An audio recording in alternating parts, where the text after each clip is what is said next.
Ambassador Ji-hoon Park stood in the grand chamber of the Galactic Council and felt the familiar weight of disappointment settle on his shoulders. He had been doing this job for 20 years now, and every year it became harder to smile and pretend that Earth was being treated fairly. The chamber itself was beautiful, he had to admit. It stretched upward for hundreds of meters with floating platforms for the representatives of 847 different alien species. Lights from 1,000 different worlds created a soft glow that should have felt welcoming. But Ji-hoon had learned long ago that beautiful places could still be cruel. Today was different, though. Today the council was voting on something called the Resource Allocation Act, and Ji-hoon knew exactly what it meant. The fancy words and legal language couldn't hide the truth. The council wanted to take resources from worlds that were doing too well and give them to others. And by doing too well, they meant humanity. Earth and its 17 colony worlds had grown faster than anyone expected. Humans built things quickly, solved problems efficiently, and didn't wait for permission to improve their lives. The older species in the council didn't like that. Arbiter Velmoth called the session to order. The Quintari was a being made of living crystal, and when light passed through its body, it created rainbow patterns on the walls. Ji-hoon used to find it fascinating. Now he just found it cold. Velmoth's voice echoed through the chamber with a sound like wind chimes. We gathered today to vote on a matter of galactic importance. The Resource Allocation Act will ensure fairness and equality among all member worlds. Ji-hoon activated his platform's speaker system. Arbiter, I must object. This act violates Article 7 of the Founding Charter. No member world can have its sovereign resources seized without clear evidence of wrongdoing. Earth and its colonies have committed no crimes. Several platforms near Ji-hoon went dark. Species that had been friendly to humanity yesterday suddenly didn't want to be associated with him today. Ji-hoon had expected that. Fear made people do ugly things, and many of the smaller species were afraid of angering the Council's powerful core members. Velmoth's crystalline body shifted slightly, which Ji-hoon had learned meant irritation. Ambassador Park, your world is barely 70 years removed from first contact. Perhaps you do not fully understand the complexities of galactic governance. The act is designed to maintain balance. Surely you see the wisdom in this. I see an attempt to punish success, Ji-hoon replied calmly. He had learned not to show anger. Humans were already considered too emotional by Council standards. Humanity has shared its technology freely. We have contributed to Council defense forces. We have opened our markets and welcomed traders from across the galaxy. And now you want to take from us because we work hard? A representative from the Veskuri Dominion, a species that looked like floating jellyfish with too many eyes, spoke up. The human colonies consume resources at alarming rates. They expand without proper consultation. They refuse to slow their development to match Council guidelines. This cannot continue. Ji-hoon pulled up a holographic display showing Earth's resource usage compared to other Council worlds. We use less per capita than 60% of member species. Our expansion follows all approved guidelines. The only thing we're guilty of is efficiency. But he could see it didn't matter. The vote was already decided. He had known that before he even entered the chamber today. Admiral Salmon Lee had warned him last week that their intelligence sources indicated a fixed outcome. The powerful species had made their decision in private meetings that humanity wasn't invited to. This public session was just theater. The vote began. Ji-hoon watched the display as numbers climbed. 723 votes in favor, only 124 against. Even species that called themselves friends of humanity had voted to strip away Earth's rights. Some had abstained, which was almost worse. At least the ones who voted yes were honest about their hostility. Ji-hoon felt something shift inside him. He thought about the families on New Hanseong, the scientists on Proxima Station, the farmers on Golden Shore Colony. He thought about Earth itself, the beautiful blue world that had fought so hard to reach the stars. And he thought about his own children and what kind of galaxy he would be leaving them if he stayed silent now. He stood up and adjusted his suit jacket. The chamber grew quiet. Everyone knew humanity had lost the vote, and they expected him to make some speech about working together or finding compromise. That's what junior members did. They accepted their place and hoped for better treatment in the future. The Terran Federation, Ji-hoon said clearly, hereby suspends all diplomatic relations with the Galactic Council. Effective immediately. The silence lasted exactly 3 seconds. Then the chamber erupted. Platforms lit up as hundreds of representatives tried to speak at once. Velmoth's crystalline body flashed with colors Jihoon had never seen before. Security drones activated and began moving through the space. Jihoon continued speaking, his voice cutting through the chaos. For 70 years, humanity has tried to be good neighbors and loyal partners. We have compromised when asked. We have waited patiently for respect that never came. Today you have shown us that you will never see us as equals. You see us as resources to be controlled. We reject that. From this moment, all human embassies will close. All trade agreements are void. All joint military operations will cease. We will have no further communication with the Council until you are prepared to treat us with the dignity we deserve. He gathered his data pad and walked toward the exit. Behind him, Velmoth was calling for order, demanding that he return to his platform, threatening consequences. Jihoon didn't look back. His security team fell in around him, 4 humans who had been waiting for this moment. They had planned it carefully. Ships were already moving to evacuate human personnel from Council stations. Messages were being transmitted to every human world. As Jihoon stepped into the corridor outside the chamber, he allowed himself a small smile. It wasn't a happy smile. It was the smile of someone who had finally stopped pretending. Admiral Salmon would be pleased. Director Minho would already be implementing the next phase of their plan. And back on Earth, the Federation Council would be addressing the public, explaining why humanity was walking away from the galactic community. They would call it reckless. They would call it dangerous. Some would even call it stupid. But Jihoon knew it was necessary. Sometimes you had to walk away from the table. Sometimes the only way to get respect was to show that you didn't need them as much as they needed you. Humanity was about to find out if they had made the right choice. But either way, they would make it on their own terms. 3 months had passed since Ambassador Jihoon Park walked out of the council chamber, and Councillor Thalix was worried. The moth-like being sat in its private quarters, wings folded in a posture that indicated deep thought. Thalix had lived for 200 years and had seen many species throw tantrums when they didn't get their way. They always came back within weeks, sometimes days, but the humans had done something different. They had gone completely silent. Every communication channel to Earth was closed. The embassy stood empty. Human ships had withdrawn to their territory and hadn't been seen in council space since. Trade convoys that had been scheduled just stopped coming. It was as if humanity had decided the rest of the galaxy simply didn't exist anymore. Thalix found it deeply unsettling. The counselor pulled up reports from various intelligence services. Every species in the council had tried to make contact. The Quintari had sent formal apologies through back channels. The Viscari had offered to reopen trade negotiations. Even Arbiter Velmoth had authorized secret diplomatic missions. All of them had been turned away at human borders or simply ignored. One message kept being repeated by human border patrols. The Terran Federation has no diplomatic relations with the Galactic Council. Please leave our territory. Director Minho Choi reviewed the latest security reports from his office in New Beijing, Earth. He allowed himself a moment of satisfaction. The intelligence blackout was working perfectly. Every human spy in council space had either come home or gone completely dark. Centuries of carefully built networks had been either evacuated or put into deep cover. The council, which had grown used to knowing everything about everyone, was now completely blind to human activities. Minho's assistant entered the room.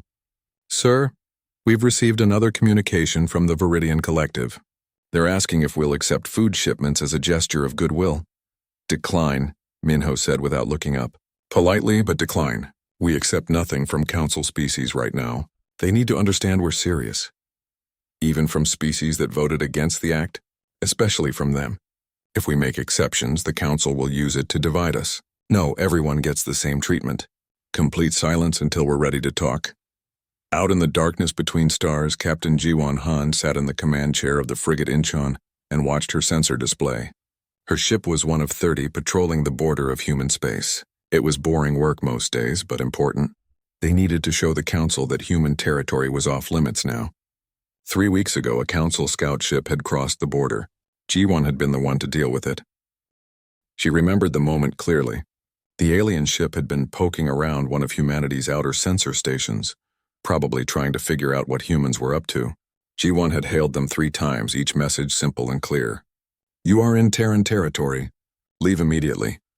The scout ship had ignored her, so Jiwon had disabled its engines with a precise weapon strike and towed it back to the border. No casualties, no destruction, just a clear message. Cross the line and you'll be pushed back. The council had filed a formal complaint, of course. Director Minho had filed it in the trash without reading it. Jiwon had received a commendation. That's how things worked now. Humanity was done being polite to people who didn't respect them. On the colony world of New Hanseong, Sun Young-bae wiped sweat from her forehead and looked at the construction project taking shape around her. She was a structural engineer, and for the past 3 months she had been working harder than ever in her life. The entire colony was mobilized for this project. Actually, from what she heard, every human colony was working on similar projects. Nobody would tell her exactly what it was for. She just knew it was important. Another support beam ready, her colleague called out. Sun Young checked her datapad and nodded. They were ahead of schedule. That seemed to be true everywhere. When humanity decided to do something, they did it fast. The council had always criticized that about them. Too hasty, they would say. Not enough planning. But Sun Young knew the truth. Humans planned just fine. They just didn't waste time once the planning was done. She thought about the council sometimes. She had visited the core worlds once when she was younger. They were beautiful, ancient, full of history. But they were also slow. She had watched a construction project there that took 10 years to build something humans would have finished in 6 months. The aliens seemed to think speed was reckless. Sun Young thought slowness was just another word for lazy. Back in council space, Arbiter Velmoth was having the worst 3 months of its life. The council was fracturing. Species that relied on human goods were experiencing shortages. Human technology, it turned out, had been integrated into supply chains across the galaxy. Medical equipment, computer systems, ship components, agricultural tools. Humans made things cheap and reliable, and now those things were gone. Protests had started on several worlds. The Karathi government had fallen last week because their economy depended heavily on trade with human colonies. 3 other species were experiencing similar instability, and the species that had voted for the Resource Allocation Act were being blamed for all of it. Velmoth called an emergency session. We must discuss the human situation. Their silence is causing significant disruption. Perhaps we should repeal the act, suggested a representative from a species that was currently experiencing food riots. Bring them back to the table. Absolutely not, snapped a Viscari delegate. That would show weakness. The humans are bluffing. They need us more than we need them. Give them another month and they'll be begging to return. But Thalix wasn't so sure. The moth-like being spread its wings, a gesture that demanded attention. I have studied human history. When humans feel wronged, they do not bluff. They commit. Their own history is full of examples. Wars they fought for decades rather than surrender. Colonies they built in impossible conditions. They are a stubborn species. I fear we have made a serious mistake. In a small office on a council station far from the core worlds, Daehyun Shin listened to this debate through a secure channel. Daehyun was Ambassador Ji-hoon's former deputy. But unlike most human diplomats, he had chosen to stay in council space. Not as a representative, but as a private citizen. He had his reasons. And he had information. Several council species had approached him in the past month. They wanted to know how to fix this. How to get humans to talk again. Daehyun told them all the same thing. Repeal the act. Apologize sincerely. Treat humanity as equals, not as children to be managed. That's the only way forward. Most of them didn't want to hear it. They wanted easy solutions, quick fixes. They wanted Daehyun to give them secret back channels or special codes. They didn't understand that humanity had made a collective decision. Every human world had voted to support the diplomatic break. Even colonies that had disagreed with the decision were standing united now. That's what the council couldn't grasp. Humans argued with each other constantly. But when outsiders threatened them, they became one voice. Young Miko guided her independent trading ship through a neutral system and smiled. She had left human space 5 years ago to make her fortune as a trader, and business had never been better. With official human trade shut down, there was a massive demand for human goods, and Young Mi knew where to get them. She had contacts on several human worlds who were happy to sell to her, as long as she didn't involve the council officially. She wasn't the only one. Dozens of independent traders were doing the same thing. The council had declared an embargo on human goods, but their own species were desperate enough to ignore it. Young Mi had sold medical equipment to a Quentari hospital just yesterday. Last week, she had delivered computer parts to a Viscari factory. The council pretended it wasn't happening, but everyone knew. The embargo was full of holes. That made Youngmi laugh. The council thought they could control everything through laws and regulations. But markets were bigger than governments. People needed things, and they would get them one way or another. The council was learning that lesson the hard way. Director Minho received a coded message from an unexpected source. Christix, Arbiter Velmoth's own aide, was offering information. The message was simple. The council is dividing. 3 factions have formed. You need to know what they're planning. Minho read the intelligence carefully, so the council was breaking apart. Good. That meant the strategy was working. Humanity didn't need to fight the council. They just needed to show that the council needed humanity more than humanity needed them. Time and silence were doing the work better than weapons ever could. 8 months after humanity went silent, the Galactic Council was falling apart. Councillor Thalik stood before an angry crowd of representatives and tried to maintain order. It wasn't working. 300 species were shouting at once, platforms flashing with urgent messages, and security drones were struggling to keep the peace. The moth-like being had never seen the council in such chaos. The human embargo must end, shouted a delegate from the Korathi sphere. Our economy has collapsed. Our people are suffering. This is your fault. How is it our fault? A Veskari representative shot back. The humans chose to leave. They abandoned their responsibilities. If anyone is to blame, it's them. We voted to steal their resources, Thalik said quietly. But its voice carried through the chamber. They responded by showing us they don't need us. That is not abandonment. That is self-respect. Arbiter Velmoth's crystalline body flashed angry red colors. Councillor Thalik, you go too far. The Resource Allocation Act was legal and proper. Legal, perhaps. Proper, no. Thalik spread its wings. We treated a proud species like children. We tried to limit their growth because it made us uncomfortable, and now we face the consequences. The chamber erupted again.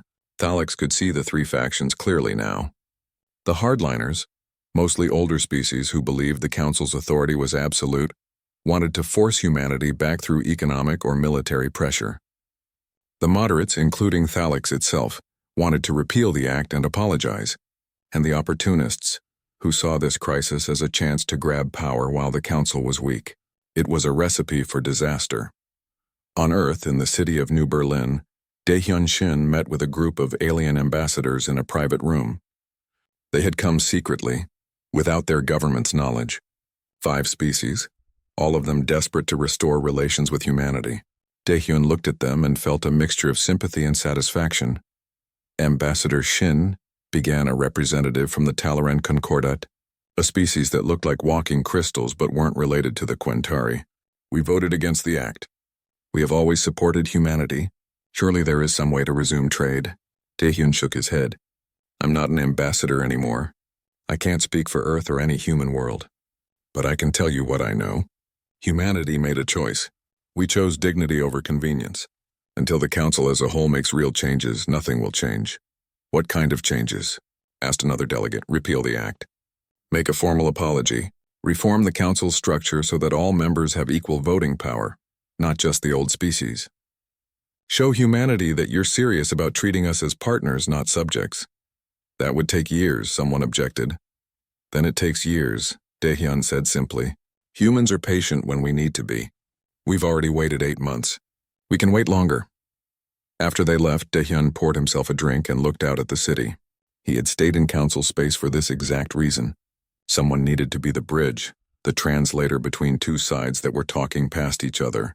He just hoped enough people would listen before things got worse. In the Sagittarius sector, young Miko docked her ship at a neutral station and checked her messages. Business was booming. She had 3 new contracts waiting, all from council species willing to pay premium prices for human goods. The official embargo was a joke. Half the council was secretly trading with independent operators like her, but Youngmi had also noticed something interesting. The goods she was carrying weren't just commercial products anymore.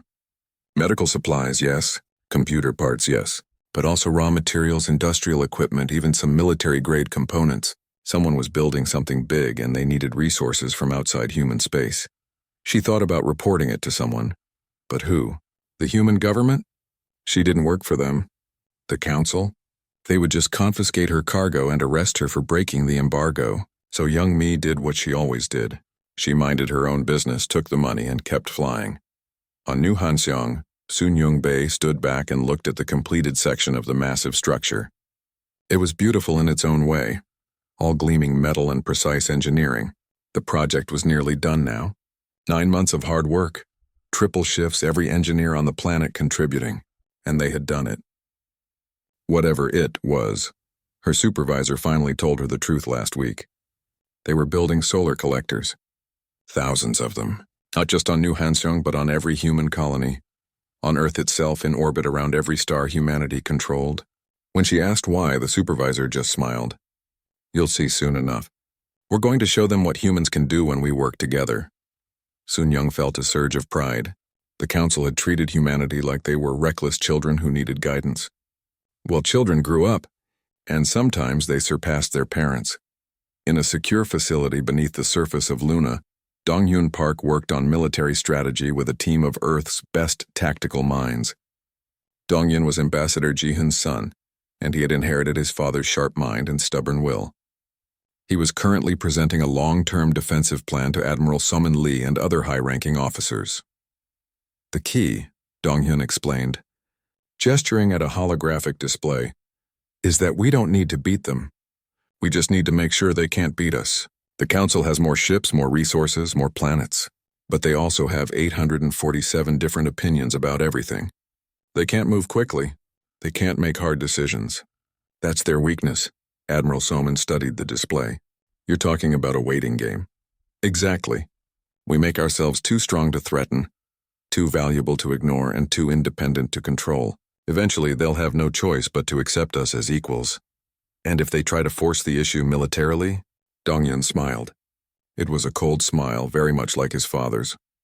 Then we make it cost more than they're willing to pay. We don't have to win a war. We just have to make sure they can't win one either. Back in the council chamber, the crisis was getting worse. 2 more governments had fallen due to economic instability. Species that had been friends for centuries were now blaming each other for the human situation, and the hardliners were getting louder. We should send a military fleet, declared a Veskari admiral. Show these humans that they can't simply ignore the council. A show of force would bring them back to negotiations. A show of force would start a war, Thalix countered, and I'm not sure we would win it. They're one species. We are hundreds. They're one species that built an interstellar civilization in less than a century. They went from chemical rockets to faster-than-light travel in 80 years. Their technology advances every day. Their military is small but efficient. And most importantly, they're united. Can you say the same about us right now? The chamber went quiet. Everyone knew the answer. The council was more divided than it had been in 1,000 years. Christix, Arbiter Velmoth's aide, sat in its office and encrypted another message to Director Minho. The thin, insect-like being had been passing information to human intelligence for 2 months now. Not because it was paid, but because it believed the council had made a terrible mistake. Christix had studied humans carefully and had come to a conclusion that its superiors refused to accept. Humans weren't a junior species that needed guidance. They were a pure power that the council had driven away through arrogance. The message contained details of internal council debates, military assessments, and economic projections. All of it painted the same picture. The council was in trouble, and it was getting worse. Christix hoped Director Minho would use the information wisely. Someone needed to end this standoff before it destroyed both sides. Director Minho read Christix's latest report and nodded to himself. Everything was going according to plan. Better, actually. The council was fracturing faster than expected. Soon it would be time for the next phase. Soon humanity would show the galaxy exactly what they had been doing during these months of silence. And then everything would change. He opened a secure channel to Admiral Soman. The Tau Ceti project. How close are we to completion? 3 weeks, came the reply. Dr. Hyunwoo says the final collectors will be in place within 20 days. After that, we'll be ready for the demonstration. Good. Contact Marshal Drextar through back channels. Let him know that if the council wants to see what we've been doing, we'll show them. But on our terms, at our location, and at a time of our choosing. You think they'll come? They have to, Minho said. Curiosity will drive them if nothing else does. And what they see will change everything. 1 year after Ambassador Ji-hun walked out of the council chamber, Marshal Drextar led a fleet of 300 council warships toward human space. The marshal was a pragmatic being from the Krell species, resembling an armored reptile that walked upright. He didn't like this mission. He had told the council it was a mistake. But orders were orders, and the hardliners had finally gotten their way. Approaching the boundary of Terran territory, reported his tactical officer. Tau Ceti system ahead. Drextar studied the sensor displays. Only 30 human ships were waiting for them. 30 against 300. It should have felt reassuring. Instead, it made him more nervous. Either the humans were insane or they knew something he didn't. Given human history, he suspected the latter. On the bridge of the human flagship Sejong, Admiral So-min Lee watched the council fleet arrive. She had been preparing for this moment for months. Everything had to be perfect. The timing, the positioning, the message. This wasn't a battle. This was theater, and humanity needed to give a performance the galaxy would never forget. "Open a channel," she ordered. The communication went out on all frequencies. "Council fleet, this is Admiral So-min Lee of the Terran Defense Force. You have requested to see what humanity has been doing during our time apart. Very well. Direct your sensors to Tau Ceti Prime. Observe." On New Hanseong, Sunyung Bay and millions of other colonists stopped work to watch the broadcast. This was it. This was what they had been building toward. She felt her heart racing with excitement and pride. They had done something incredible, and now the whole galaxy was about to see it. Marshal Drextar ordered his sensor teams to focus on the star. What he saw made his blood run cold. Surrounding Tau Ceti Prime was a complete Dyson swarm. Thousands upon thousands of solar collectors and habitats orbited the star in perfect formation, capturing its energy and converting it to power. The energy output was staggering. This single system could now generate more power than 100 Council Core worlds combined. "How long?" he whispered. "How long did this take to build?" His science officer checked the data. Based on the construction signatures, 1 year. They built all of this in 1 year. That was impossible. It took centuries to build a partial Dyson structure, let alone a complete swarm. The engineering required, the resources needed, the coordination demanded. It should have been impossible. But there it was, spinning silently around a human star. A monument to what humans could accomplish when they put their minds to it. Dr. Eunbi Lim transmitted data packages to the Council fleet. She was one of humanity's top stellar engineers, and she had helped design this marvel. Now she was giving away the technical specifications freely. Let them see. Let them understand. Humanity wasn't hiding anymore. "The swarm uses new construction techniques we developed," her message explained. "Automated assembly systems, advanced materials, and distributed coordination protocols. We're sharing this data because we want you to understand something important. We didn't build this to threaten you.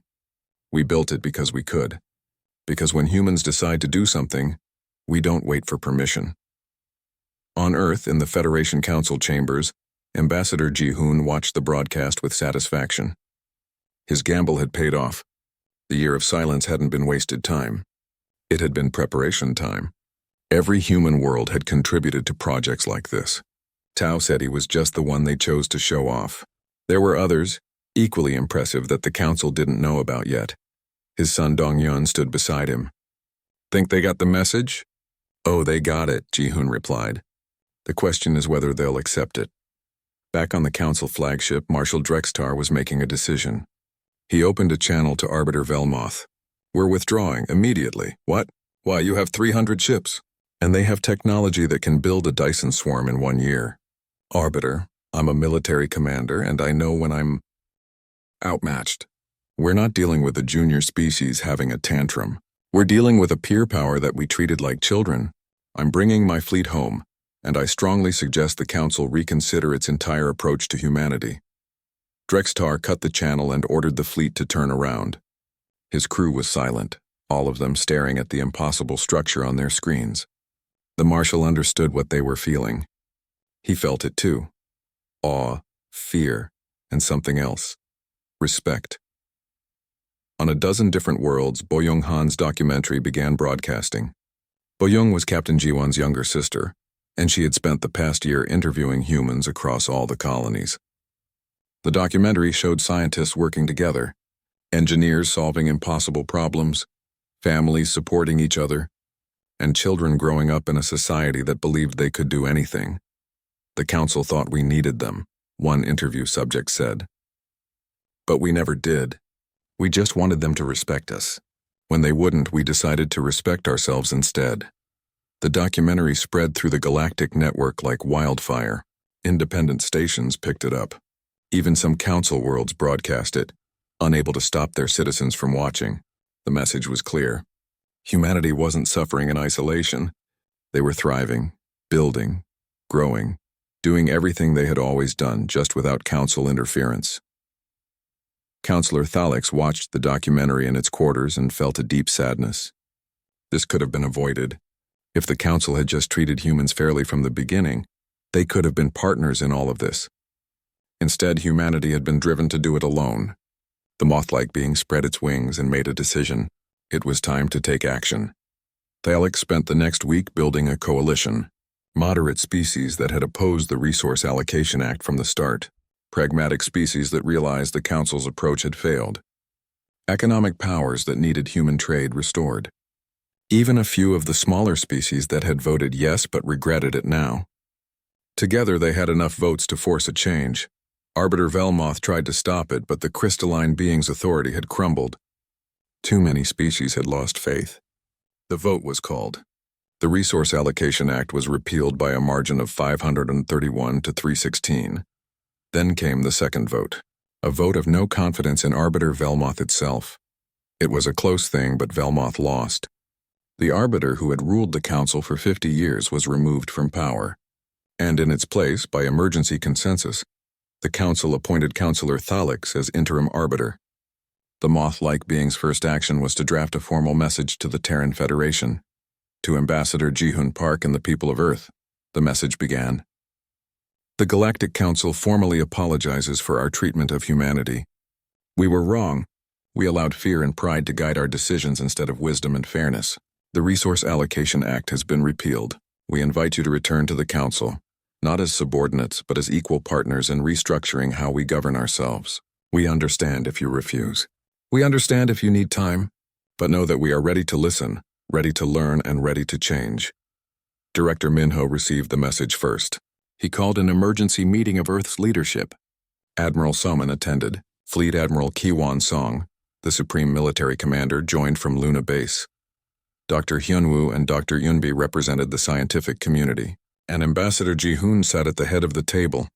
Well, Minho said. They blinked. The question is, what do we do now? Admiral Soman spoke first.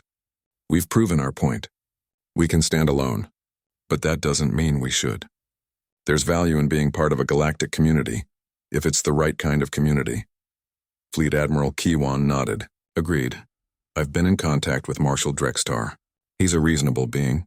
We could work together on security matters if the political situation allows it. Dr. Hyunwoo leaned forward. From a scientific perspective, isolation isn't ideal. There are species in the Council with knowledge we could benefit from, and we have things to teach them. But it has to be a real partnership. Everyone looked at Ji-Hoon. The ambassador was quiet for a long moment. Then he smiled. I think it's time to go back, but on our terms. Full equality, veto power on any policies affecting human worlds, and a complete restructuring of how the Council operates. No more rule by the old guard. If they want us back, they need to prove they've actually changed. The vote was unanimous. Humanity would return to the Galactic Council, but the council they returned to would be very different from the one they had left. 18 months after he walked out, Ambassador Ji-Hoon Park walked back into the council chamber. But everything was different now. The chamber looked the same, with its floating platforms and soft lights from 1,000 worlds. But the atmosphere had changed completely. As Ji-Hoon entered, every single representative stood up. All 847 species rose from their platforms in a gesture of respect that had never been given to humanity before. Ji-Hoon felt emotion tighten his throat, but he kept his face calm. He had learned that from 20 years of diplomacy. Never let them see you cry, even when they're tears of pride. He walked to the human platform, which had been empty for so long, and took his place. Only then did everyone else sit down. Interim Arbiter Thalik spread its moth-like wings in a gesture of welcome. Ambassador Park, on behalf of the Galactic Council, we thank you for returning. We know we do not deserve your presence, but we hope to earn it through our actions. Ji-hoon activated his platform speaker. Interim Arbiter, members of the Council. I return not as a forgiveness for past wrongs, but as a partner in building something better. Humanity left because we refused to be treated as lesser beings. We return because you have shown willingness to change. But know this, we will never again accept anything less than complete equality. Over the next 6 months, the Council went through the biggest transformation in its history. The old hierarchical system, where ancient species held most of the power, was dismantled. A new charter was written with input from every member species, including humanity. The changes were dramatic. Equal voting rights for all species, regardless of how long they had been members. Veto power for any species on policies that directly affected their territory. Limits on the Council's central authority. And most importantly, a formal Bill of Rights that protected member species from exactly the kind of overreach that had driven humanity away. Not everyone was happy about it. Some of the old guard, including former Arbiter Velmoth, spoke out against the changes. They called it chaos, claimed it would make the Council too weak to function. But their voices were drowned out by species that had seen the truth.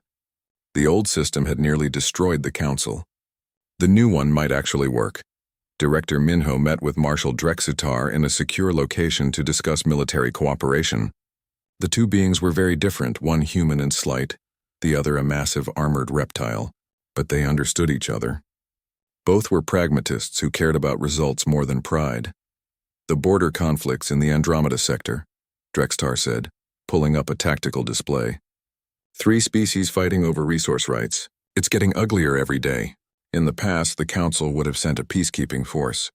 But our forces are stretched thin after everything that happened.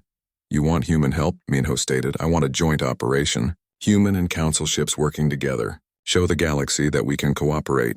And honestly, your tactical systems are superior to ours. I'd rather have you with us than watching from the sidelines. Minho considered it. This was exactly what Donghyun had predicted. The Council needed humanity's efficiency and innovation. Humanity needed the Council's reach and resources. Together they could be stronger than either alone.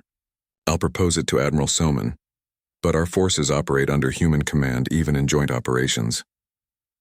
Agreed, Drextar said without hesitation. I'm not interested in games of pride. I'm interested in stopping wars before they start. On several dozen worlds, Dr. Hyunwoo and Dr. Yunbi were giving lectures about the Dyson swarm technology. They shared their findings freely, explaining the construction techniques and mathematical principles that made it possible. Some species were shocked by humanity's openness. They expected humans to hoard their technological advantages. Why would we keep this secret? Yunbi explained to an audience of alien scientists. The galaxy is big enough for everyone to prosper. We built the swarm to prove what we could do, not to dominate others. If you want to build your own, we'll help you. That's what real partners do. The response was overwhelming. 17 species requested technical assistance in building their own stellar collection systems. Humanity sent teams of engineers to help, creating bonds between species that had never existed before. Trade flourished as technology flowed in multiple directions. It turned out that when you treated people with respect, they respected you back. Young Miko docked at a human station for the first time in years. She had been living in neutral space, making money as an independent trader. But now that human and Council relations were normalized, she could come home. The station was bustling with activity. Ships from dozens of species, all coming to trade with human colonies. It made her smile. She had done well during the isolation period, but this was better. This was the kind of galaxy she wanted to live in. She noticed something else, too. Human ships and Council ships working side by side on construction projects. Scientists from different species sharing labs. Even military vessels conducting joint training exercises. The galaxy hadn't become perfect overnight, but it was getting better. On New Hanseong, Sunyong Bay stood at the new spaceport and watched as the first official Council delegation arrived. They were here to establish a formal embassy and trade mission. The colony that had spent a year building in isolation was now becoming a hub of galactic activity. Sunyong felt proud of what they had accomplished. Not just the construction projects, but the spirit of it. They had proven that humans didn't need permission to be great. One of the alien delegates approached her. It was a being from a species she didn't recognize, covered in crystalline scales that caught the light. "Excuse me, are you one of the engineers who worked on the solar collectors?" "I am," Sun Young replied. "Remarkable work. My species is hoping to undertake a similar project. Would you be willing to consult?" "Of course," she said. "Though I should warn you, it's a lot of work. Are your people ready for triple shifts and tight deadlines?" The alien made a sound that might have been laughter. "We've learned from watching humans. Sometimes the hard way is the right way." In the council chamber, Ambassador Ji-hoon was meeting privately with Counselor Thalix. The moth-like being had become a friend during these months of reconstruction. Thalix had risked its career to support humanity when most others wouldn't. Ji-hoon didn't forget loyalty. "I want to thank you," Ji-hoon said quietly. "You spoke up when it mattered. You supported reform when it was unpopular. Humanity won't forget that." Thalix folded its wings in a gesture of humility. "I simply did what was right, though I confess I was terrified the entire time. What if you hadn't come back? What if our reforms weren't enough? Then we would have stayed separate," Jian said honestly. "And both sides would have been poorer for it. But you took the risk and it paid off. Now we can build something better together. What do you think happens next?" Thalix asked. Ji-hoon looked out at the stars visible through the chamber's transparent dome. "I think humanity will keep pushing boundaries. That's what we do. We'll build more, explore more, innovate more. But now we'll do it as part of a galactic community that actually values us, and that will make everyone stronger." On Earth, Ambassador Ji-hoon's grandchildren watched a documentary about the Year of Silence in their school. The teacher explained how humanity had stood up for itself, how they had proven their worth through action instead of words. The children asked questions. Why did the council treat humans badly? Why did humans have to leave to get respect? The teacher thought carefully about how to answer. Sometimes people don't appreciate what they have until it's gone. The council took humanity for granted. They thought we would always be there, always accept whatever they decided. We showed them that wasn't true. And when they understood that, everything changed. "But we came back," one child pointed out. "Yes, because coming back was the right choice. But we came back on our terms as equals. That's the important part. Sometimes you have to walk away to show people your value. But if they're willing to change, if they're willing to treat you right, then coming back can be the brave choice too." Across human space, memorials were being built to commemorate the Year of Silence. Not as monuments to conflict, but as reminders of what humanity had learned. That respect couldn't be demanded or given, only earned. That sometimes the hardest choice was the right choice. That unity among humans was their greatest strength. And that the galaxy was big enough for everyone to thrive, if they just treated each other fairly. Fleet Admiral Ki-wan Song stood in the command center on Luna Base and reviewed reports from across human territory. Trade was up. Technology sharing was proceeding ahead of schedule. Joint military operations were running smoothly. And most importantly, no one was questioning humanity's place in the galaxy anymore. They had proven themselves the hard way, but they had proven themselves. His assistant approached with a message. "Sir, we're receiving applications from non-human species who want to attend our military academies. Apparently other species are impressed by our training methods." Ki-wan smiled. "Approve them. Let's show the galaxy that we're not just strong. We're willing to share that strength with our allies." In the end, that was the real victory. Not that humanity had stood alone and survived, but that they had returned and thrived. The galaxy was learning what it meant to partner with humans. It meant hard work and high standards. It meant honesty instead of political games. It meant treating everyone with respect, regardless of their age as a spacefaring species. And it meant that when you earned humanity's trust, you had an ally that would stand with you forever. Ambassador Ji-hoon sat in his office and wrote a message to be sealed and opened 50 years in the future. In it, he explained everything that had happened. The decision to leave, the Year of Silence, the demonstration at Tau Ceti, and the return. He wanted future generations to understand why these choices were made. He ended the message with simple words. "We did not leave because we were weak. We left because we refused to be treated as such. We returned not because we needed them, but because together we could be better. Remember this always. Respect is not given, it is earned, and humanity will never again settle for anything less." He sealed the message and looked out at the stars.